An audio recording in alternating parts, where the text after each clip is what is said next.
आपने यह कहावत तो सुनी होगी कि जैसा कर्म करोगे वैसा फल पाओगे। लेकिन आज हम आपके सामने एक सच्ची कहानी लेकर आए हैं जिसमें यह कहावत आपको सच होती दिखाई देगी।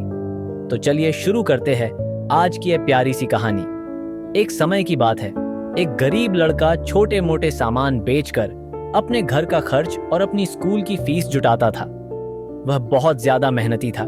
हर रोज की तरह वह एक दिन सामान बेचने के लिए गया। सामान बेचते बेचते वह इतना थक गया कि उसे बहुत ज्यादा भूख लगी गई। इसलिए उसने सोचा, अगला जो भी घर आएगा मैं वहां पर सामान के बदले उनसे पैसे नहीं थोड़ा खाना मांग लूंगा, ताकि मेरा पेट भर जाए और मैं अच्छे से काम कर सकूं। ऐसा ही सोचकर वह एक घर की ओर बढ़ा और उसने दरवाजा खटखटाया। एक लड़की ने दरवाजा खोला और उसको देखकर वह यह बोल ही नहीं पाया कि उसे सामान बेचने के बदले खाना चाहिए। वह इतना थक गया था कि उसके अंदर कुछ समझाने की सुध नहीं थी। इसलिए वह बोल पड़ा, मुझे पानी चाहिए। लड़की ने उसके चेहरे को देखा। वह बहुत थका हुआ और परेशान लग रहा था। वह समझ गई कि इसे भूख भी लगी है, इसलिए वह बिना बोले उसके लिए पानी के साथ खाना भी लेकर आई। लड़के ने जब देखा लड़की उसके पास खाना लेकर आ रही है तो तुरंत ही उसने खाना लेकर खा लिया।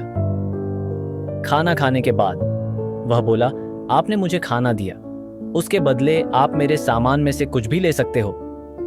लड़की बोली, मुझे आपके सामान में से कुछ नहीं चाहिए। मैं आपको देखकर समझ गई थी कि आप काफी थके हुए हो, इसलिए आपके लिए पानी के साथ साथ खाना भी लेकर आ गई।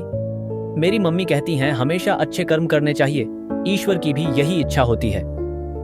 ऐसा कहकर लड़की ने दरवाजा बंद कर लिया। लड़का अपने घर की ओर चला गया। साल गुजरते गए और धीरे धीरे उस लड़के ने अपना स्कूल पूरा कर लिया। अब वह कमाने में थोड़ा सक्षम हो गया था, इसलिए उसने फैसला किया कि अब उसे डॉक्टर बनना है। इसलिए उसने किसी अच्छे कॉलेज में दाखिला ले लिया और काम करने के साथ साथ कॉलेज की फीस भी भरता रहा। अब वह एक बहुत अच्छा डॉक्टर बन गया था। एक बार उसके अस्पताल में एक लड़की एडमिट हुई जिसकी तबीयत बहुत खराब थी। जब उस लड़के ने लड़की को देखा तब वह समझ गया, यह तो वही लड़की है जिसने इतने साल पहले मुझे पानी के साथ साथ खाना भी दिया था। अब डॉक्टर किसी भी कीमत पर उस लड़की की जान बचाना चाहते थे, इसीलिए उन्होंने अपनी सीनियर्स डॉक्टर से बात की और उसका अच्छा इलाज कराया और वह बिल्कुल ठीक हो गई। लड़की के परिवार वालों के पास इतने पैसे नहीं थे कि वह उसका अच्छा इलाज कर पाए, लेकिन डॉक्टर ने अपने पैसों से इस लड़की का इलाज कराया। डॉक्टर ने एक लिफाफे में बिल के साथ साथ एक चिट्ठी लिखकर लिफाफे में डाल दी और उस लड़की तक पहुंचा दी।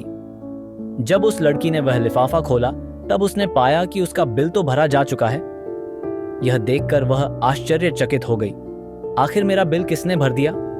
उसके बाद उसी लिफाफे में रखी चिट्ठी को खोला जिसमें लिखा था कि आपका बिल अभी नहीं भरा गया है, यह तो आपने बहुत साल पहले एक लड़के को पानी और भोजन देकर उसका बिल दे दिया था।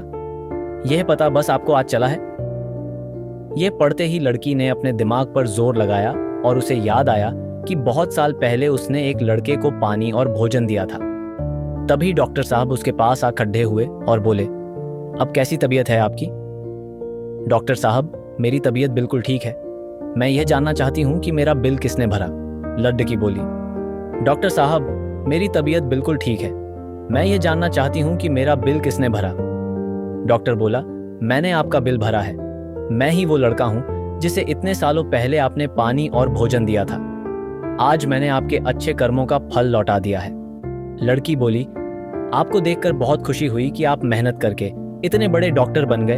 आपका बहुत बहुत धन्यवाद जो आपने मेरे लिए इतना कुछ किया। डॉक्टर बोला, मैंने आपके लिए कुछ नहीं किया है, जो आपने किया है वही लौटकर आप तक पहुंचा है। आज मेरे अनुभव ने मुझे बता दिया है, मनुष्य जो करता है उसके पास लौटकर जरूर आता है। लड़की ने डॉक्टर का फिर से धन्यवाद किया और वह अपने परिवार के साथ घर चली गई। इस कहानी से हमें यह शिक्षा मिलती है कि हम जो भी करते हैं, अच्छा या बुरा, वह किसी दूसरे रंग रूप में हमारे सामने आ जाता है। इसलिए हमेशा अच्छा करते रहो ताकि वह अच्छा एक दिन हम तक भी पहुंचे।